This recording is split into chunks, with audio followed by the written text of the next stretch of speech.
Hello, everyone. I am Molly Pandey, a recently graduated doctoral student from the University of Michigan. This video presentation summarizes our CHI 2024 paper titled Towards Inclusive Source Code Readability based on the preferences of programmers with visual impairments. I'm presenting on behalf of my co-authors and collaborators, Steve Oney and Andrew Begel.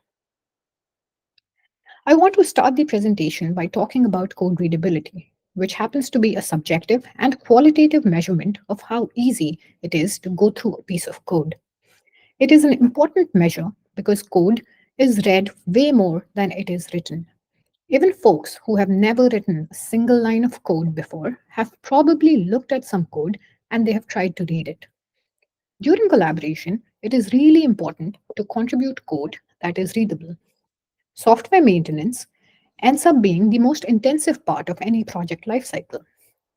And a readable code ensures ease of maintenance, especially in large projects where code can easily run up to thousands of lines of code across hundreds of files. It is important to note that sighted developers do not read every line of code. That is simply not possible. Instead, their eyes dance around and they try to pick out regions of interest to do more focused reading in places that matter. Therefore, it is important to visually format the code such that sighted developers can quickly identify the portions they are interested in. Let's consider this with an example. Here we have mere 25 lines of HTML code, but it looks like a wall of text and feels difficult to read. Let's change that. Now we have added 2 blank lines, and suddenly it is easier to tell the head tag from the body tag. One can tell that there are 2 parts to the code. However, it is still difficult to pick out the interesting pieces. So now let's lay it out as an IDE or code editor would. The syntax is now highlighted to direct the visual attention, whereas the indentation can help sighted developers quickly glean the relationship between tags by looking at the nesting. But what about blind and visually impaired or BVI developers who use screen readers? What factors can make it easier for them to go through code? In our study, we investigate the readability preferences of BVI developers by focusing on following 2 research questions. Number 1, how and why do the code readability preferences of BVI developers differ from that of sighted developers as identified through literature review? And second, what implications do these differences have for programming tools such as static analyzers and code editors, code styling guidelines, and programming languages?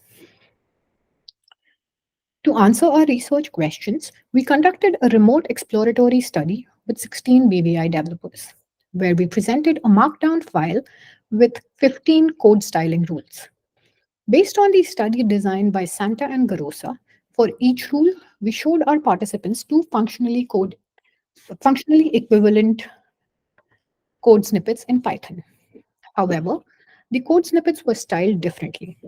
One option was styled as per PEP 8, Python's official style guide, and on occasions where the PEP 8 did not provide a clear guidance, we used prior research. And the other option was styled based on prior accessibility research with BVI people. Participants were asked to choose the option they found more readable. If they liked neither of the 2 options, they were welcome to propose a third alternative. We also asked participants follow-up questions about readability, navigation, and typing effort. To mitigate learning effects, we randomized the order of rules and options across participants. We turned to prior work to craft the code styling rules and options for our study. We found 4 broad factors with multiple sub-factors. In the interest of time, we'll touch on 3 of them today. We suggest checking our paper for the full set. To begin with, one of the most common factors studied in prior research with sighted developers was spacing. We already saw an example of how indentation and vertical spacing can improve readability for sighted developers.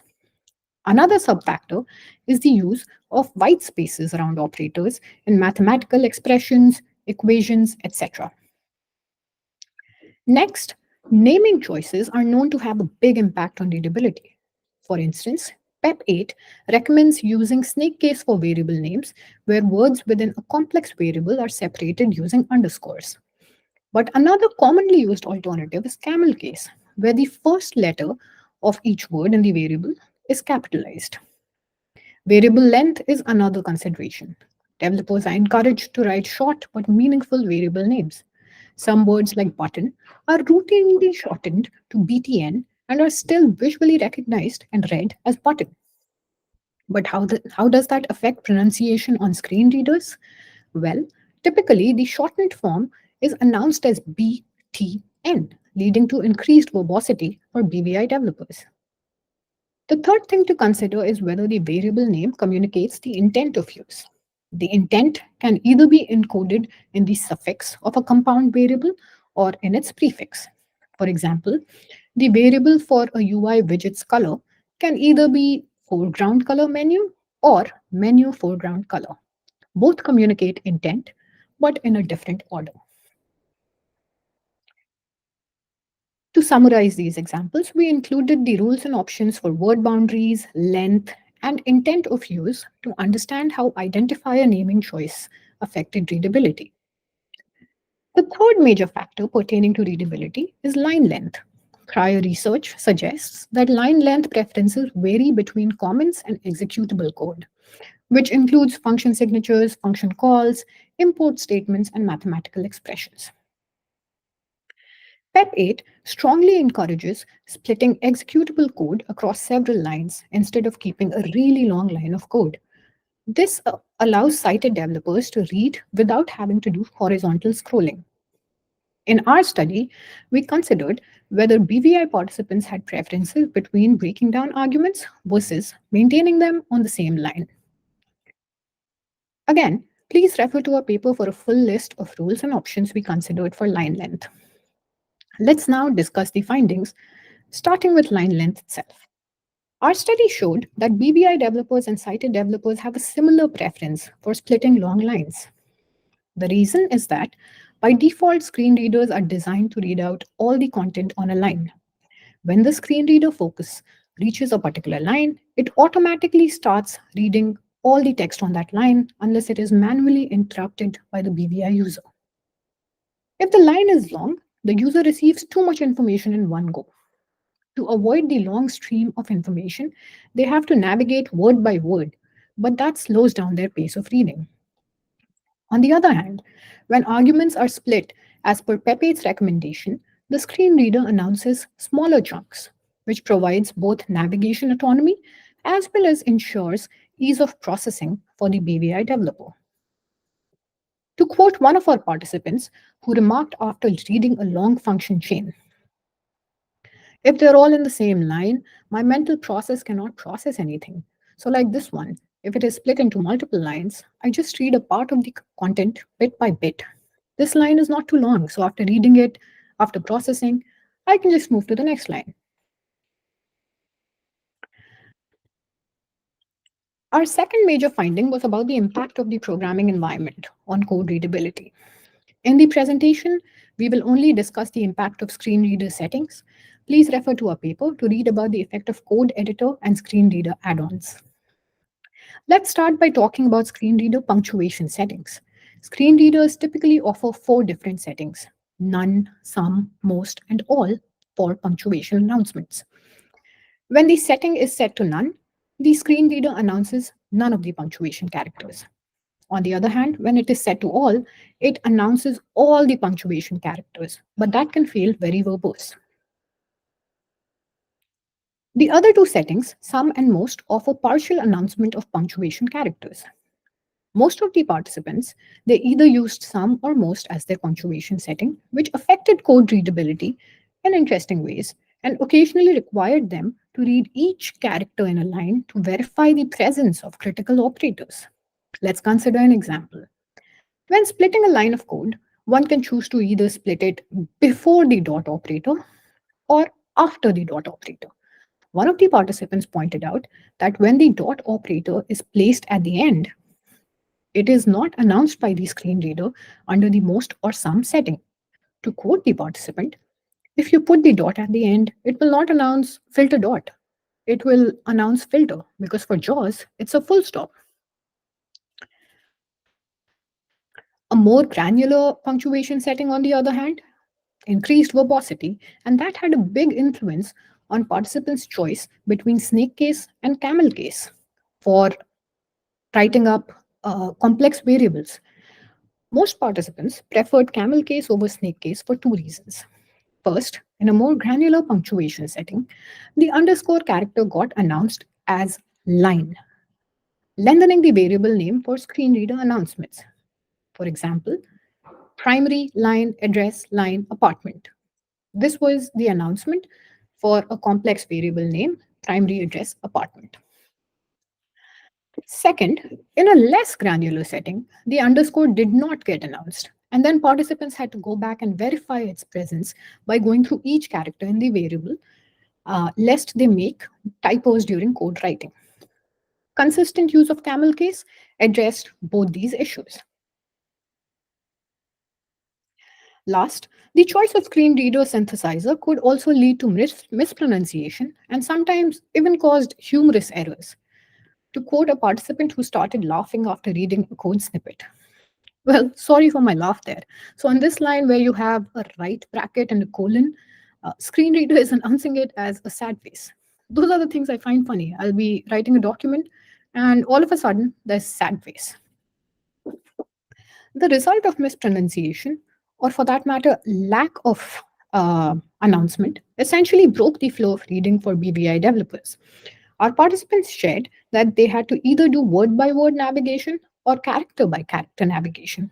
They could not keep reading in flow the way sighted developers could.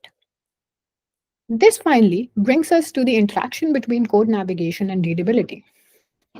We found 5 levels of navigation and their impact on skimming and focused reading. The 5 different levels were character level, word level, line level, entity level, and the editor's search feature. Prior research has reported on the latter two. That is the entity level navigation, which allows jumping across code blocks, and the use of the editor's search feature. Our study is the first to report on the former 3 kinds of navigation during programming for BBI developers. When skimming a code, our participants shared that they preferred to either jump between code blocks or listen to only part of the line before moving on to the next line.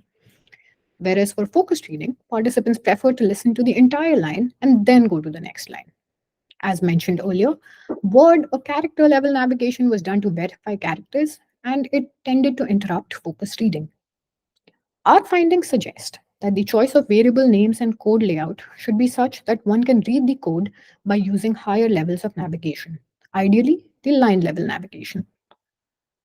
This is to say that one should be able to process the lines without having to go back to verify things. Based on our findings, we contribute an inclusive code readability taxonomy, which updates the existing code styling guides to account for the code readability preferences of BBI developers. Our paper describes the full taxonomy in detail. In the presentation, however, we share some of the recommended practices for GUIs or graphical user interfaces and what they ought to look like on screen readers. For instance, indentation helps identify regions of interest for sighted developers. However, for BBI developers, indentation comes in handy when they are using screen reader add-ons or when they have turned on indent reporting, a screen reader setting available on certain screen readers. If we consider word boundaries, camel case leads to uninterrupted reading on screen readers. Similarly, while short variable length is good for sighted developers, one should consider whether they might lead to higher verbosity or mispronunciation on screen readers. Lastly, code should be split across lines such that sighted developers can read it without horizontal scrolling, and BBI developers can read it without requiring lower levels of navigation. We would like to conclude our presentation by thanking our participants who made this research possible. We also want to thank Google for their gift that made this research possible. Please get in touch with us for more information and questions about the research. Thank you.